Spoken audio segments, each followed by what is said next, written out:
you look at every one, you can find a crack or a hole. This damn thing, this must have been an older one or something. No, it's the same stuff. It just, if you look around, you have the discoloration. Yeah, this thing's just falling apart here.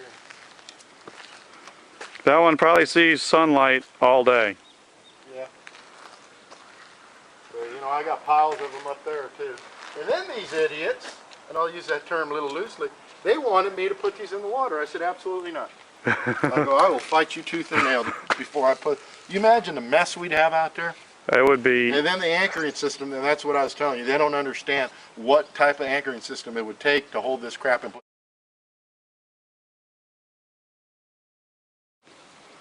I don't know. You come here random anywhere, you pick any boom, you think it.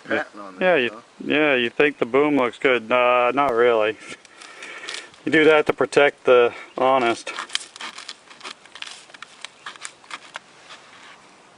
You just anywhere you look, you just. Good Innovations. Made in USA. Well, that's the sad part. That's fraud in itself. Yeah. Oh man. Maybe it's a good idea, but it's a poor product. I don't know if you guys can see that. Oh, I can see it. That's actually the sunlight coming through the boom.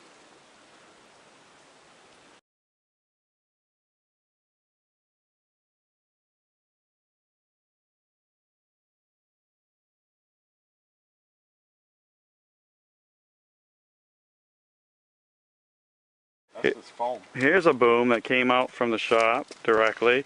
And look, they knew they had a deficiency right there. They have a plastic weld on it before it went out.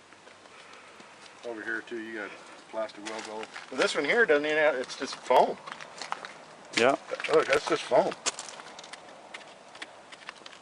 It's not even, there's nothing there.